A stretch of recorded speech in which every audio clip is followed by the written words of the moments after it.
YouTube channel near you.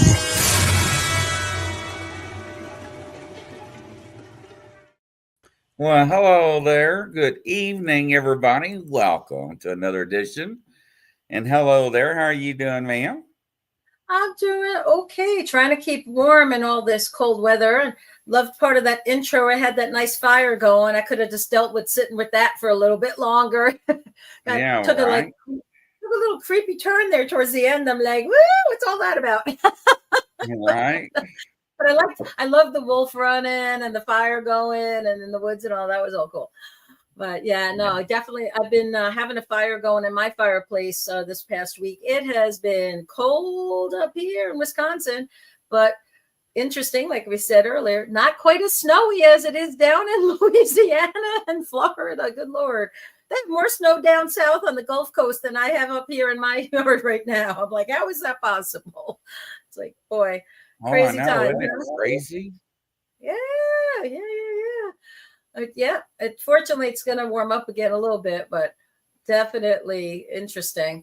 I don't, it's like all this weather stuff. It's, most of the time we don't pay attention to weather, right? In general, like if it's going to rain, you have your umbrella. If it's really cold, you have an extra coat, or hat and mittens maybe, or something like that. Or if it's super duper hot, you have your fan and your AC.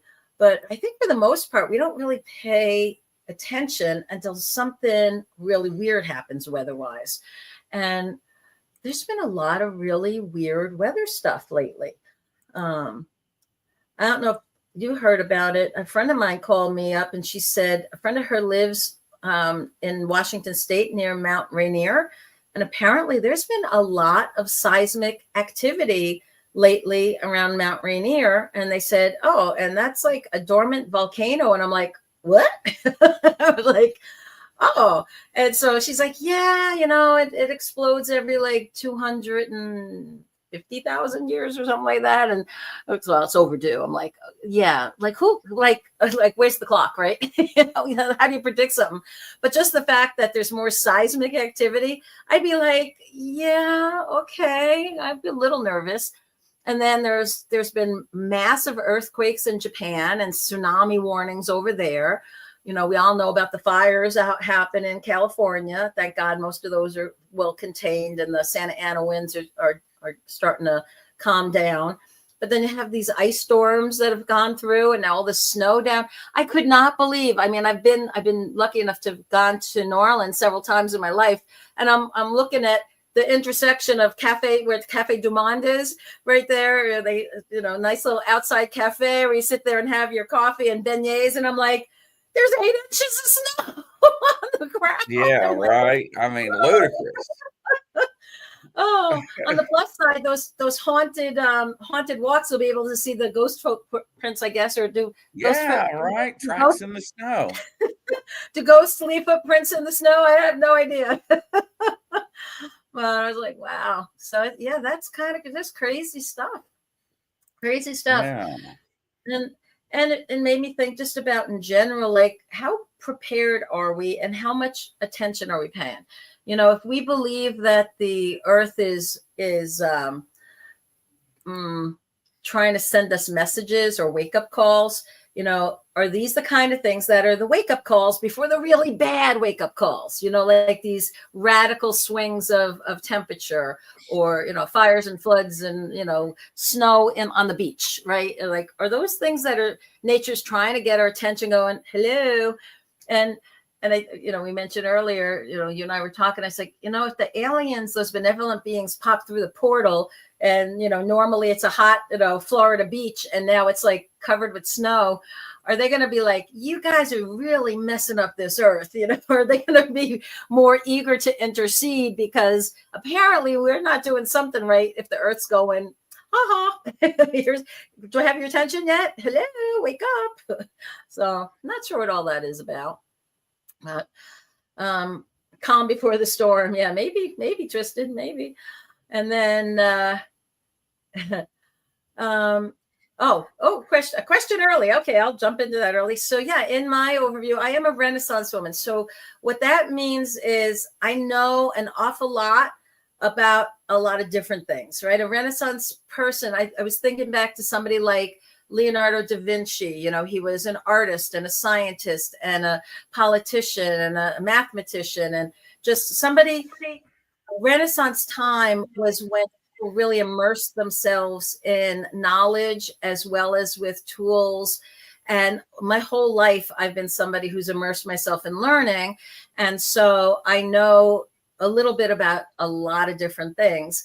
I've been a performer. I love to sing and have done that part. I was a massage therapist and learned about anatomy and the body. And I worked at a chiropractor's office for a while. I've been involved in the corporate world as a consultant and a corporate auditor and a programmer. I've done normal jobs like waitress and hostess and, entrepreneurial things like making my own jewelry or homemade chocolates and selling them at fairs. And so it's like, as somebody who wears an awful lot of hats and knows a lot of information about all kinds of things. I've traveled extensively, about 30 countries around the world so far, and most of the US states. And I love learning about other cultures and other religions and other psychologies and approaches to things. And so a Renaissance person is somebody who has a very well-rounded, wide base of knowledge and experience to draw from in order to help others and be of service and fulfill whatever their life's purpose was. So that's what a Renaissance person typically is. The other thing that happened this week, of course, was we had Martin Luther King Day and the inauguration celebrated on the same day, which the irony of that was not lost on me at all. I thought that was a very interesting juxtaposition there. But I'm proud to be an American and proud that we have a peaceful transfer of power. And I'm always hopeful. I have a cynical side when I see people's energies, because I see people's energies and they're not as bright and fluffy and clear, high intentioned as I would like. But I cross my fingers, that it'll all still work out okay. And one of the things I really liked about being Martin Luther King Day, celebrating that, is remembering that we are all brothers and sisters, that we are all part of this country, and recognizing the rights of others and recognizing that most of us came from immigrants who came here, and having that sense of appreciation and compassion and that melting pot type of attitude, and just being kind to one another and having that sense of appreciation for the rich, deep cultural history that we share, and learning from some of the mistakes that were made along the way. That's also really important. It's important that we have that just basic respect for one another. And whether you were for the current president or not, we have to rally as a country behind our leaders. And we have to hope and pray and send the best energy. We have to hold them accountable, like we hold any leaders accountable. And we vote when we can, and we participate and we express our likes and dislikes. And if there's something that we see that's going on that is against the law, we need to stand up for what's right. And if things are with the law, then, we have to accept it. And if it's kind of a gray area, well, then we have to look to what can we do to help refine it, right? But this is it's a new beginning. It's a new start. And so, to be fair, we should all give the new party a chance to kind of get in there and be as supportive as we can, right? When we say be kind to one another, it's not just people that look like us and think like us and live in our area and pray in our churches, right? It is everybody. We should be kind to everybody, all our neighbors. And in these different disasters that we're seeing, people are not going, oh, did you vote Republican or Democrat or Independent before they go to help, put out the fire at their house or go rescue somebody, right? It's and TikTok. Yeah, TikTok's an interesting thing. I mean, I have TikTokable moments that my last marketing person had told me, oh yeah, make these little clips and put them out there. Everybody sees it. It'll drive traffic to your site. But, if TikTok really is an instrument of espionage and, has more nefarious things going on than just this fun tool that we think it is, then maybe it does need to be regulated in some way. But that's not for me to decide, right, necessarily. I think any app that's on there, any tool on social media or app on social media, it's up to us as the end users to be responsible of how we're using it, understanding what it does. And if there are some moral ambiguities and things we don't like, then we vote with our feet. We're like, you know what? Yeah, I don't like that. I'm not going to do that. I'm not going to participate anymore. Move your stuff to another platform or turn it off and go elsewhere. So, we have to figure out, how can we take more responsibility and accountability for our own selves, right? I was with some friends that have kids and school age kids, and they're complaining about how the teachers aren't doing enough anymore to, keep their kids in line, right? And then I have other friends that are teachers, and the teachers are like, oh my God, it's so hard to be a teacher these days because the parents aren't being parents. They're just trying to be friends to their kids instead of being the adult and putting the limitations and restrictions and saying no and not caving into the peer pressure of, yeah, but all the rest of the 6-year-olds have phones and I want a phone. It's like, yeah, well, maybe the 6-year-old isn't mature enough to have a phone yet, or I don't know, right? So everybody seems like they want to point the finger of somebody else instead of saying, wait a minute, what can I do to fix this situation? What can I do to hold on? And raising vibrations, absolutely a great idea. Positive thinking, positive energy, being accountable for your own emotional state and then the impact that you're having on others, right? Where our thoughts go, energy flows. What we think about contributes to our reality. And if we are in a bad way and we're thinking negative thoughts and we're constantly condemning and sending negativity out there, we're not helping. We're becoming part of the problem. So we have to really be vigilant whenever we can. I did want to give you guys an update because I know last week I was having a procedure on Thursday. So thank you very much for all the prayers and good energies. It was a little more complicated than I had anticipated, and it went an hour over. So it was about 3.5 hour procedure instead of 2.5, and lots of pain meds afterwards. And whenever those pain meds wore off, holy moly, yeah, I could tell they were doing something. So I am very grateful to live in a time when we have medical science that can help, and we have pharmacology that can help us get through hard times. But I'll tell you what, it really made me stop and be grateful for the people, the friends and family I have in my life. I live alone with my dog. You guys know that since the divorce. It's kind of hard when you're in a physical incapacitation and you live alone. And you're like, okay, how do I do this? How do I get myself up out of bed? Just to get to the bathroom was a challenge, but I have to take care of my dog. I got to figure out how to get him out, and I have fenced in area. But I had to still get downstairs and to feed him and to let him out during the day a few times. And thank God I had a few friends that I could call and say, hey, I left the door unlocked. Can you come over and let my dog out? I will tell you, for about this long, I was in a pity party, guys. I'm human. I was feeling pain. I was frustrated because there was all kinds of little projects I thought I could work on, as I was recovering. No, I was like flat on my back in bed. Maybe, the hardest thing was deciding what thing I was going to stream on Netflix or Prime Video and just lay there in a daze, until it was time for the next medication or some food, right? But I was feeling sorry for myself. And I'm like, why? Why feel sorry? Feel the love, feel blessed, feel the healing, call in for the help of the angels, call in the positive energies, call for literal help when you need it. I mean, even something as simple as getting my trash cans from my house to the curb.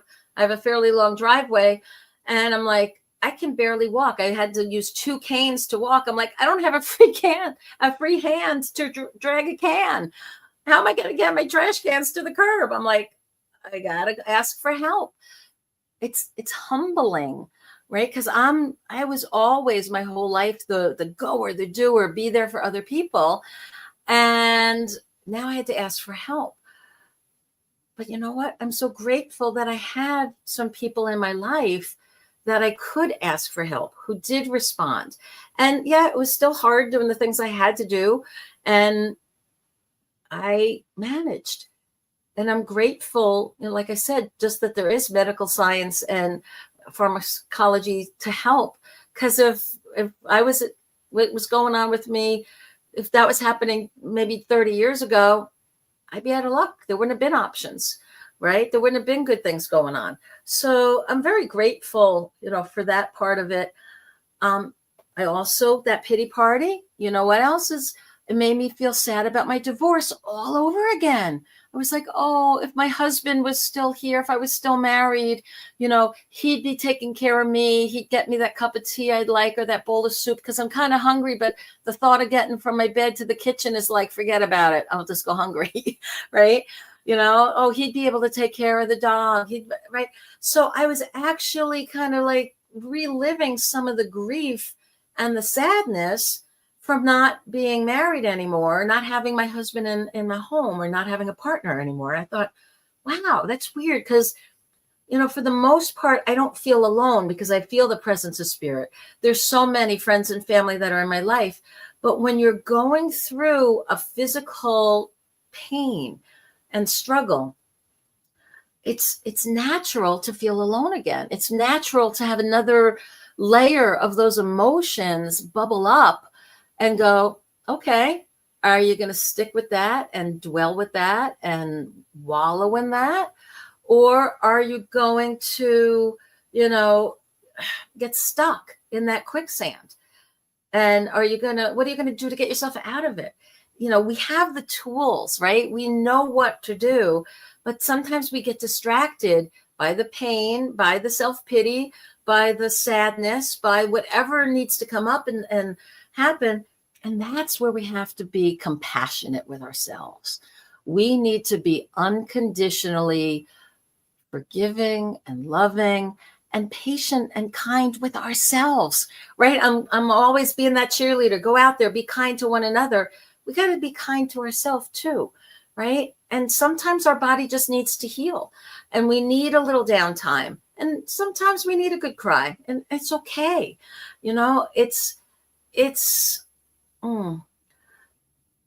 I think that it makes us, and thank you, Twisted. I think acknowledging that we have emotions keep it real, right? If I was to sit here week after week and be spouting all this, oh, be positive and do good in the world, and welcome all the vibrations of all of the benevolent interdimensional beings, and here's our guidance, and here's the angels, and like, okay, that's great, but it's tough here on Earth. It's tough here on this 3D plane of existence that we have volunteered and chosen through courage to come from the world of spirit into, to have these experiences. And so if I stayed in this, like, oh yes, everything's just fine. First of all, that would be BS, right? That's not real.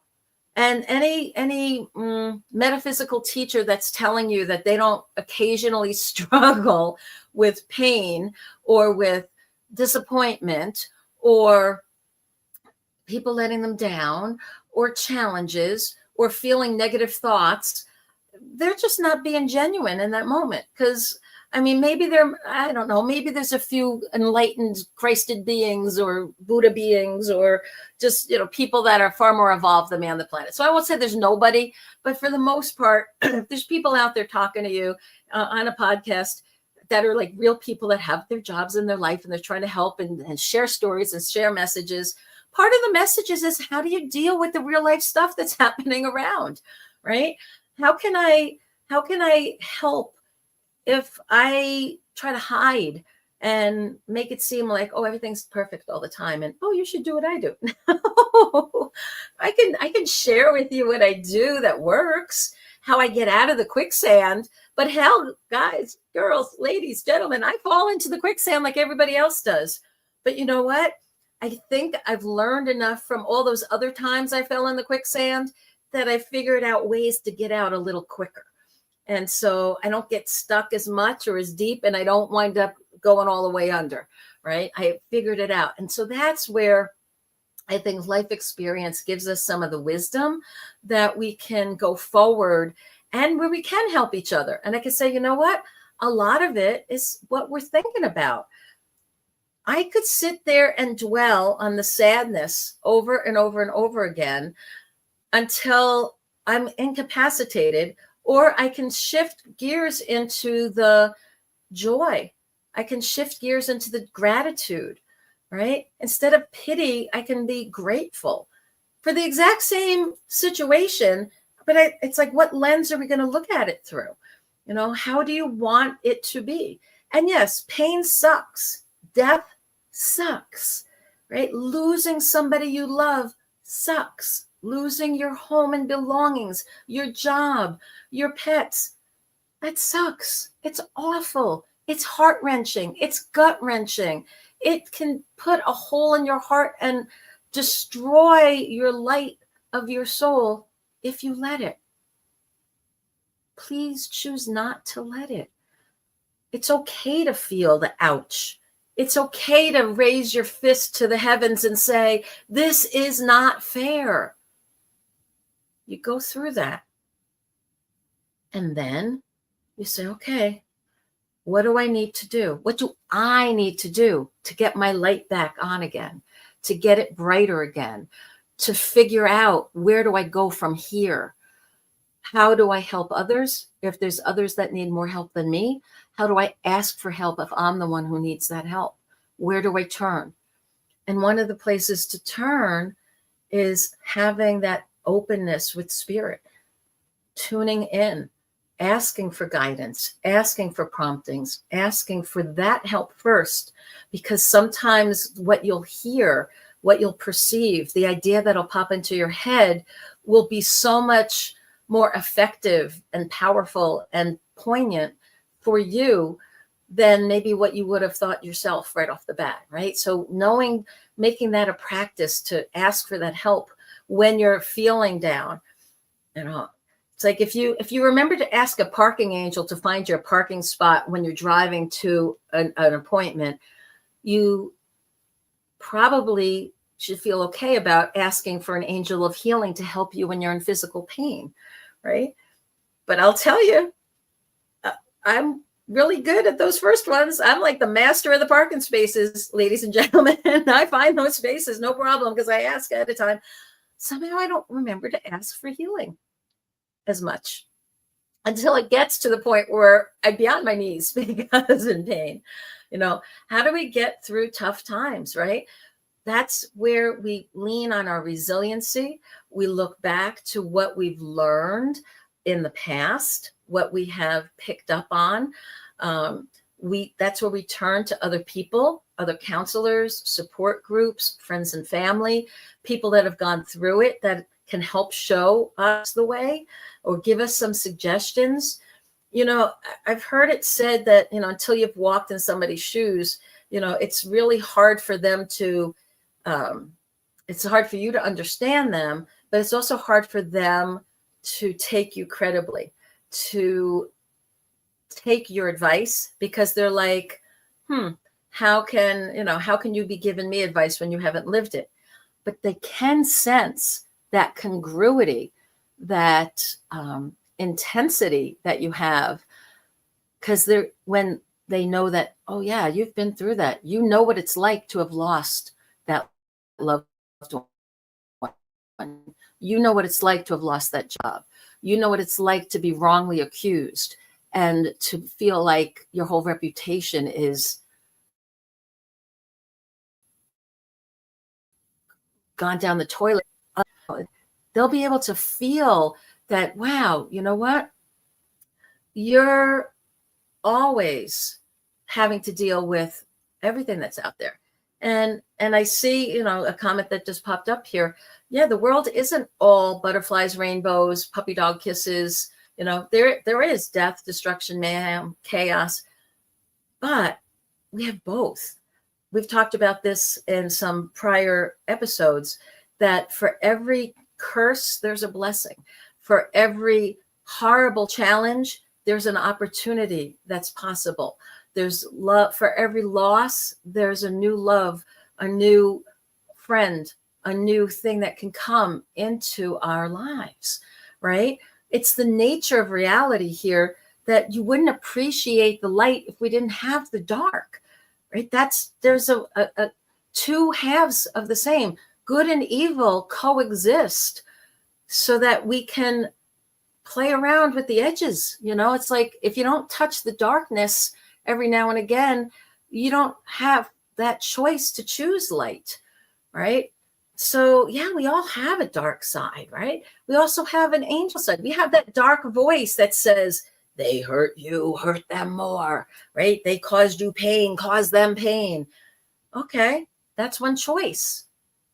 Our other choice, forgive, show light, be an example, overcome.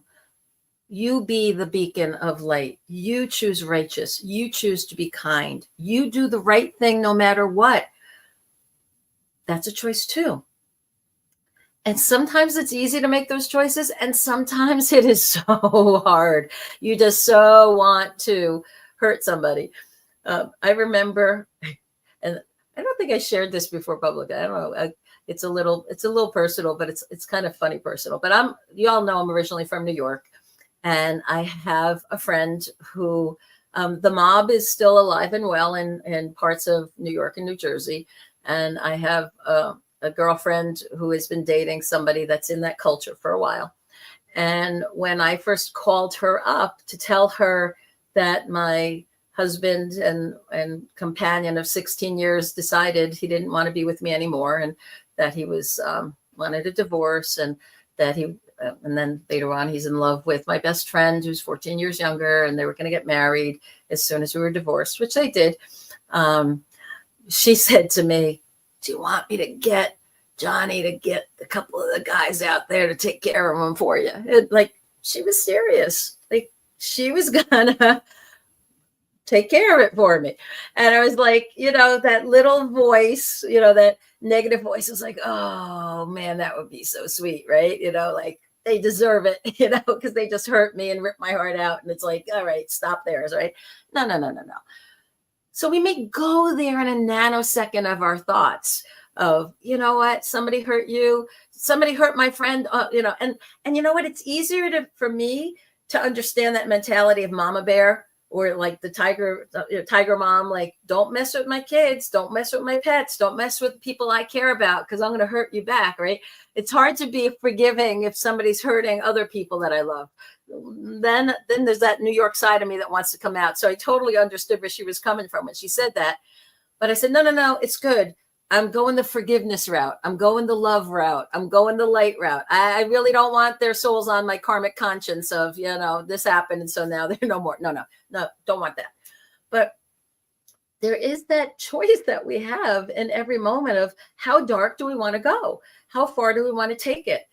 And what will that cost our soul, our light, our spirit? You know what? When you forgive somebody, it lets that go. They don't know whether you're holding on to a grudge, or you're holding on to the hate, or you're holding on to vengeance, or you're holding on to any negative feeling. It doesn't do anything to the person that wronged you in however you perceive they wronged you, right? It only hurts you. That's kind of silly to hold on to that. And, and if you realize that you're only hurting yourself, where if you can allow yourself to get to that point of healing and forgiveness, and maybe we don't have to be so evolved that, we wish them the best and we want them to have love and happiness and be even more successful. Maybe we don't have to get to that point.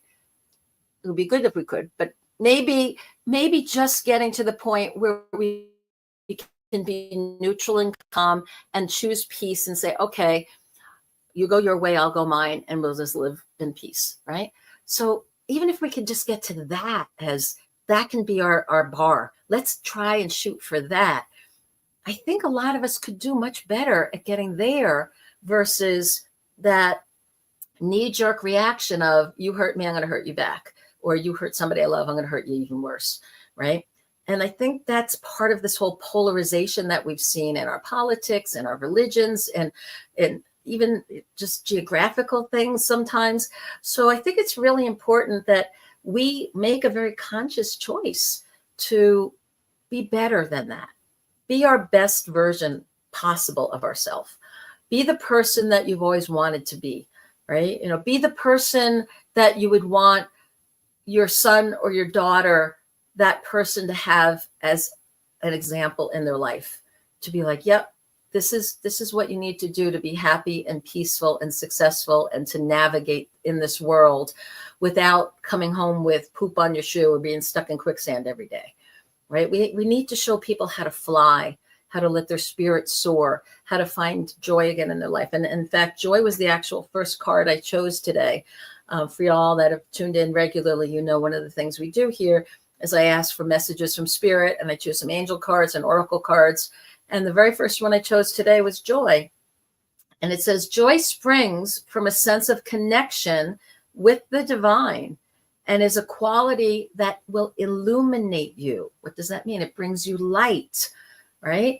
So it's our job to seek joy because it helps us have more light to shine. The next card that I chose was interesting, and it was the entrepreneur card.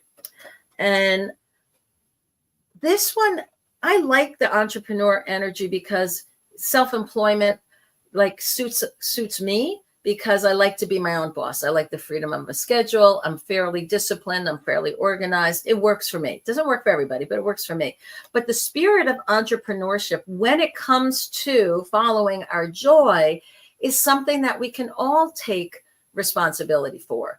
Be that entrepreneur of your own life when it comes to creating your light and your joy. I don't care what you do for your living. Be an entrepreneur of joy and kindness and peace in your life. Figure out how you can do it your way. What do you need to do in order to bring that sense of joy and balance in your life? And then the next card that I got was receptivity. And this kind of ties back to what I said before, is open up to the promptings of spirit. Pay attention to your creative thoughts, open your psychic awareness, and listen to any ideas that pop up. One of the things that's really interesting, spirit will sometimes use us to help inspire each other. So if we're not hearing that nonverbal question, I remember there was a time I was really trying to figure something out about a choice of where I wanted to go on to teach next, to put a retreat together and work. And I was on an escalator in a mall back east. And there were two people coming up on the upward escalator. And just as we were crossing, I heard them say, wouldn't it be really cool about something about London? And I just overheard part of that conversation. And I'm like, London? Oh, yeah, I have connections in London. I should think about going there and doing a workshop and a retreat in London and in the UK. And so it was just one of those, I had asked the question, I put it out for spirit. I hadn't really heard it back directly yet. But the minute I heard it verbally out loud with somebody else saying it, and they were having some conversation, I have no idea what came before or after the conversation, but at that moment of intersection where I could overhear what they were saying, the word London and the place London came up, and that went ding, ding, ding. That's an answer to your question. So we can also start to pay attention, and that's what this receptivity is talking about, is just being hyper vigilant and aware of the messages that come to us from varying sources all around us. Okay, does that make sense? Anything you want to add to that, Grizz, about those couple of cards? Oh, wonderful. It's great. Absolutely. Okay, cool. So then we have the tarot cards for today. So the first one is what was happening in our past, so past couple of weeks. And the Two of Swords is a card that talks kind of like stalemate energy. It's like, I don't know which way to go. I don't know which choice to take, and kind of just going in circles about trying to figure things out. And then we come to the now, and the Ten of Cups is this whole feeling of, through our not just intimate relations from a physical intimate, but intimate from deep friendship relations, we can come up with abundance, nourishment, joyfulness, answers. We can understand what we need to do in each position. And then the last card is about the future, and it's the Eight of Pentacles reversed. And what this card talks about is, do not shy away from the calls of action that come into your life. This is a card that says this person is already a master. And they're like, yeah, but I want to go get another degree, or I need to take 3 more certification classes, or I want to take. It's like, wait. Once you know a certain amount, you can be out there helping and doing and being of service to others. Stop making excuses.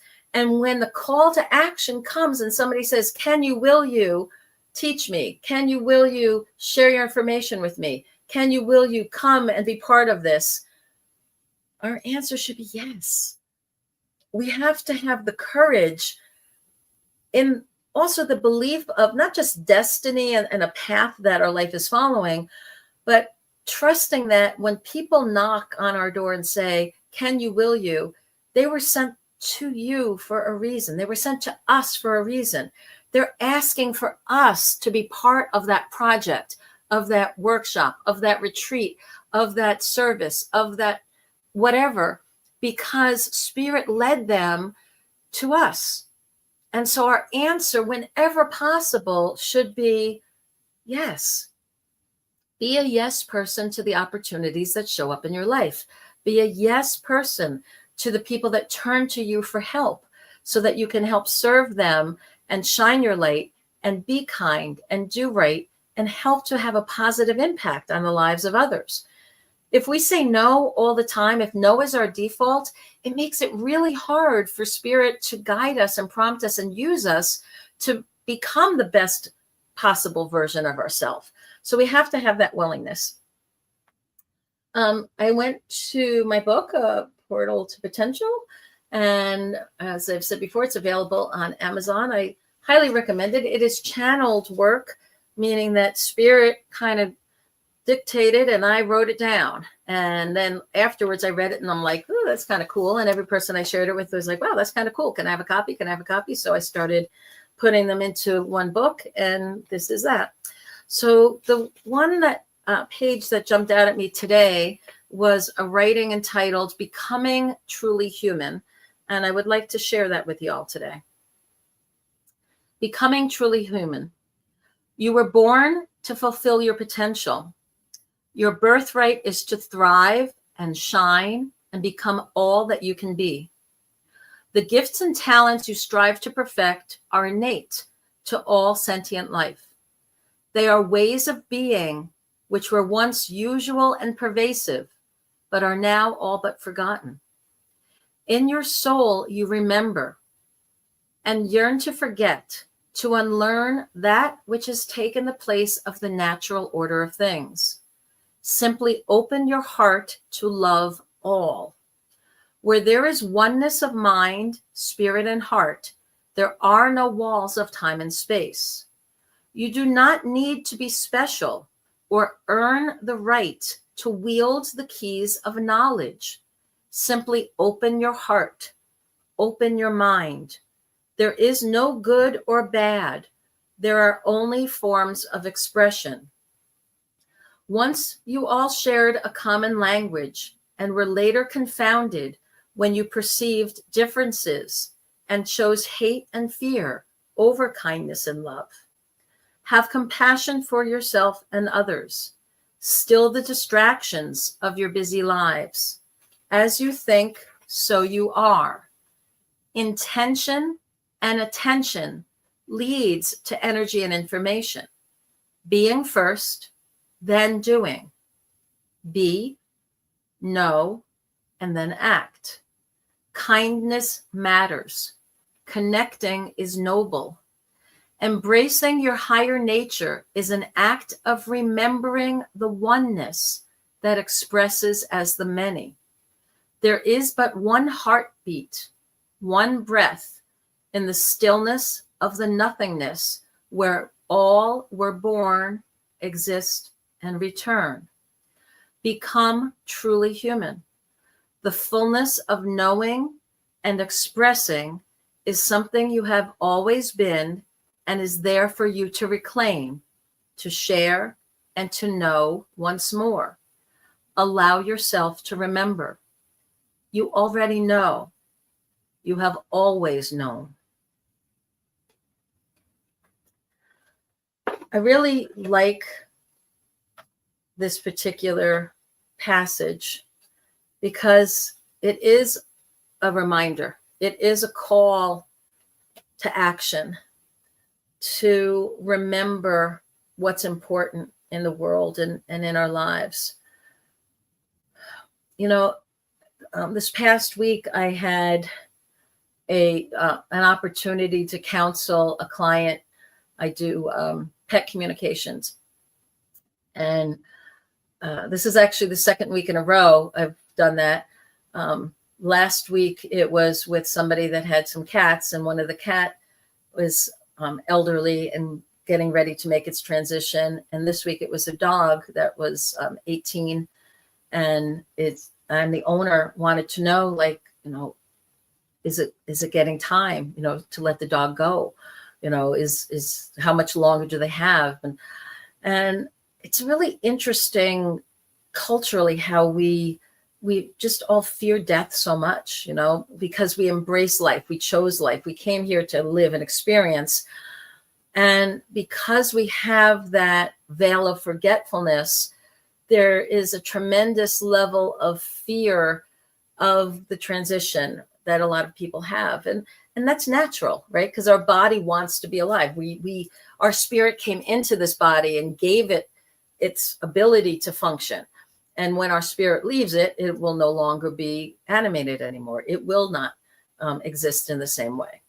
And one of the things that came up when I was talking to this woman about her dog was understanding that part of the reason letting go is so hard is because, especially with the animals, they are a source of unconditional love for us.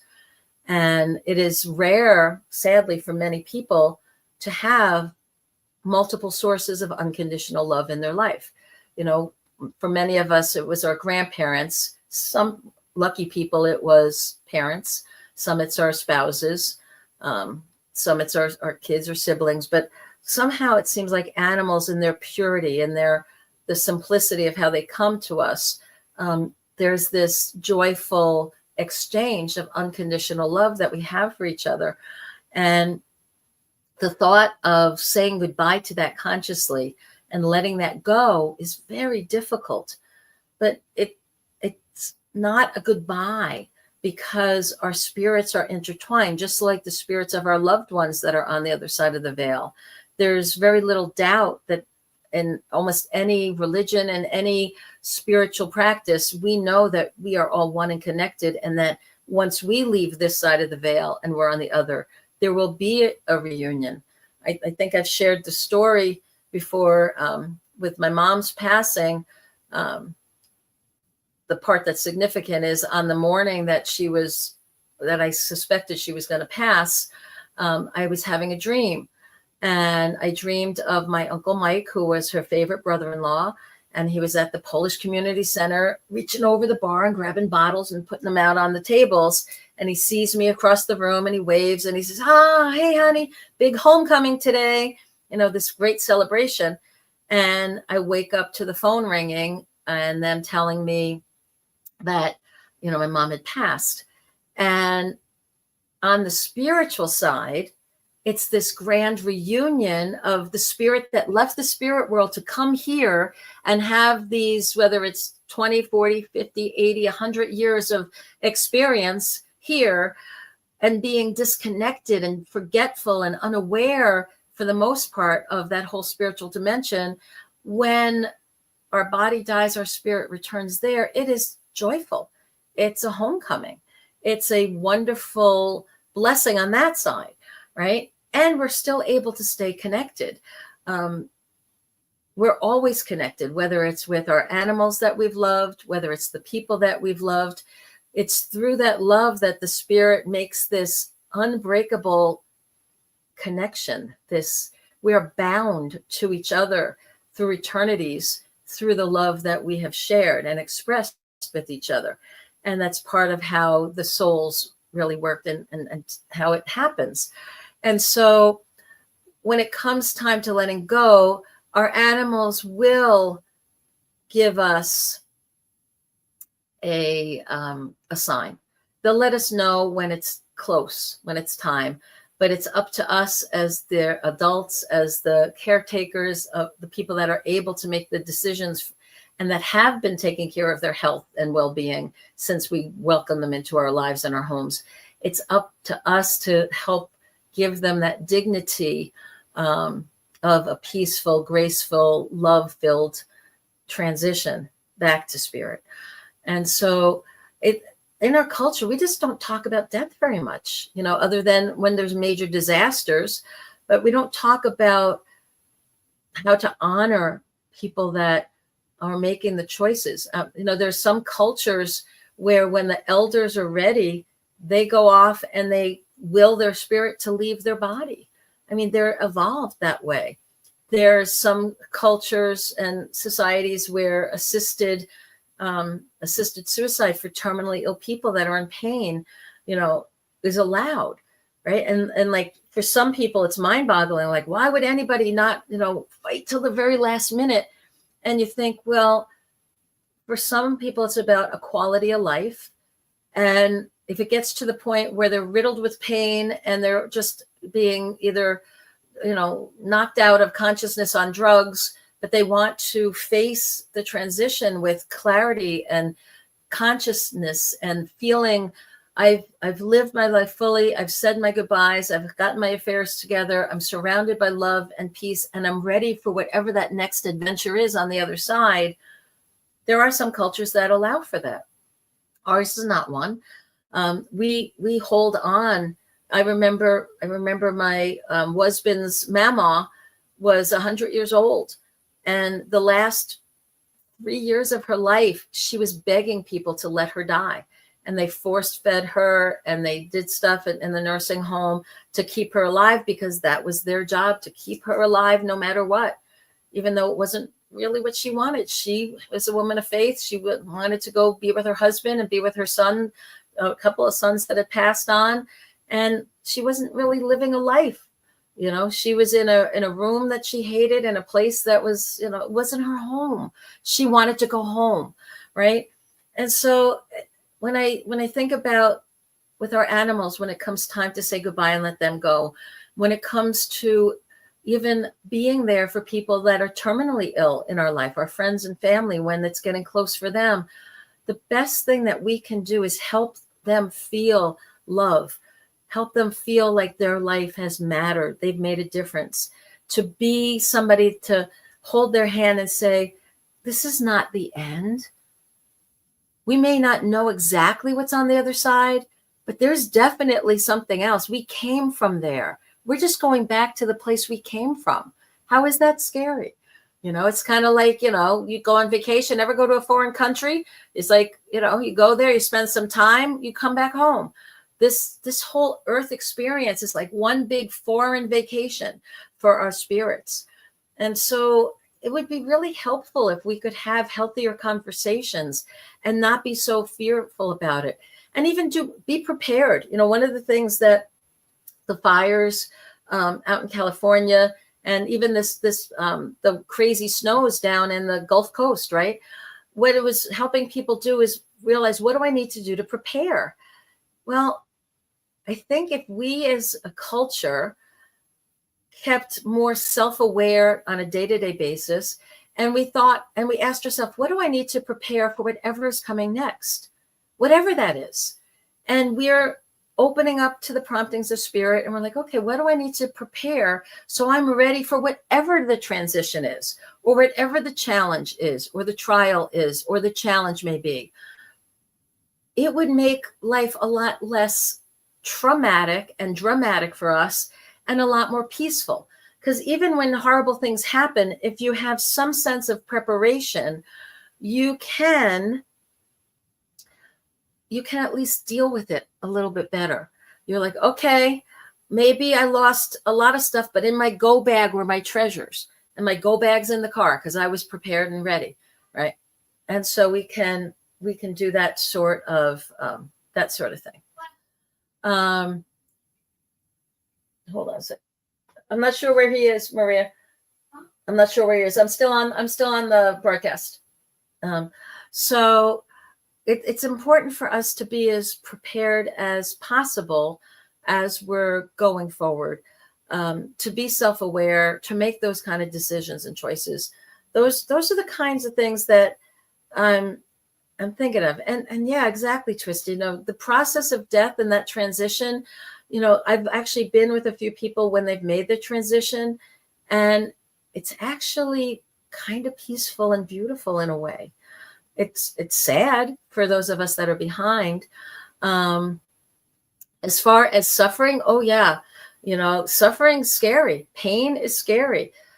Losing control and losing a say in what happens in your life.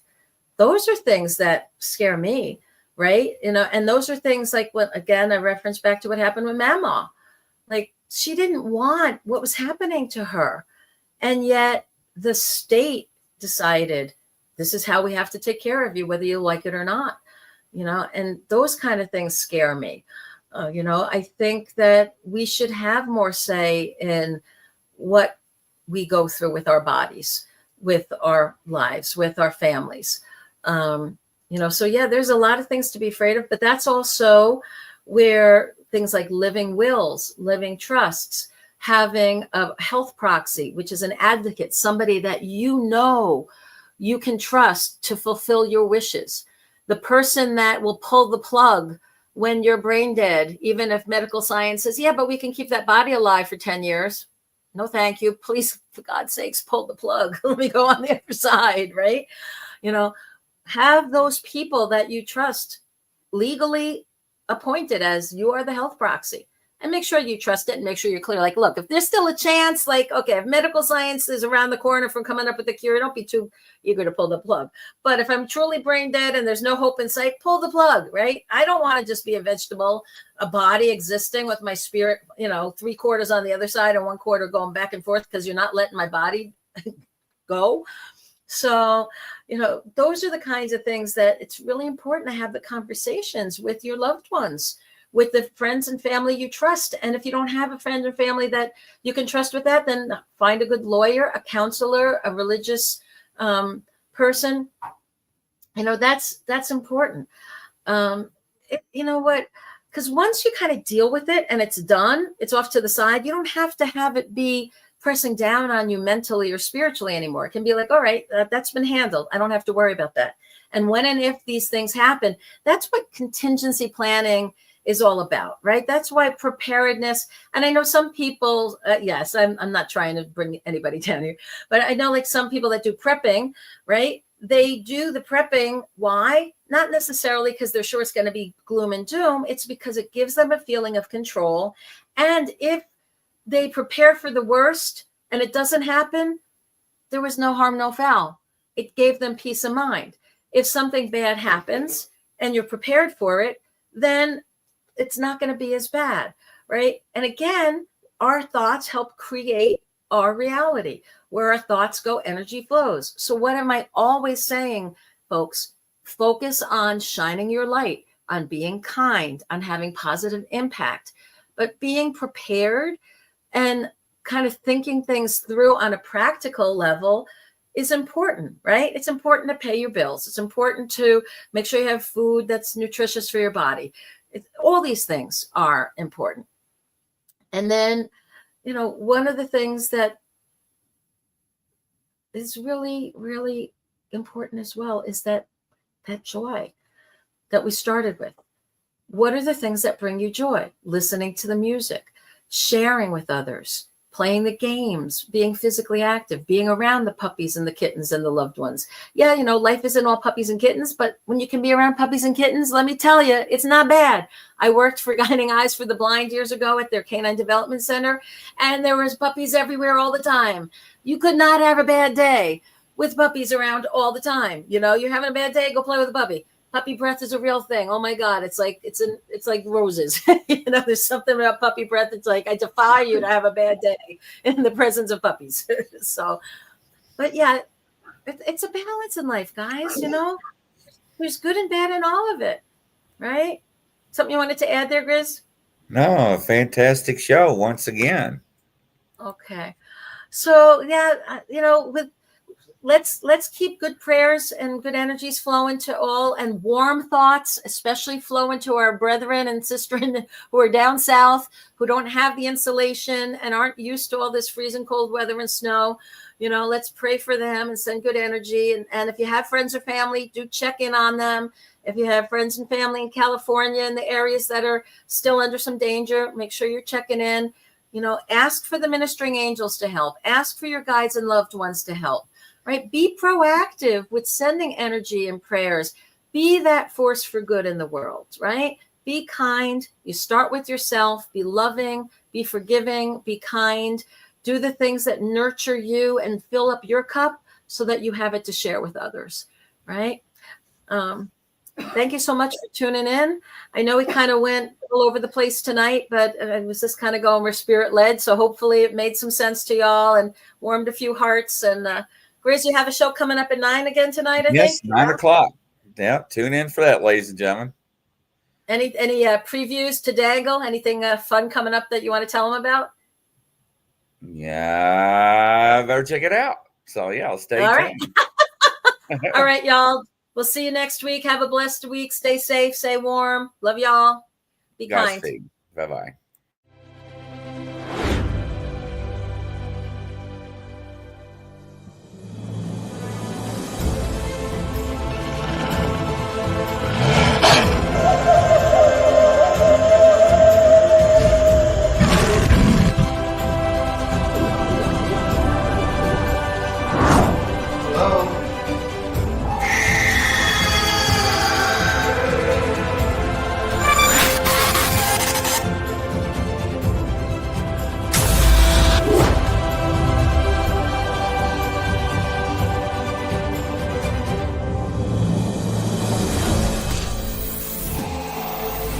My God.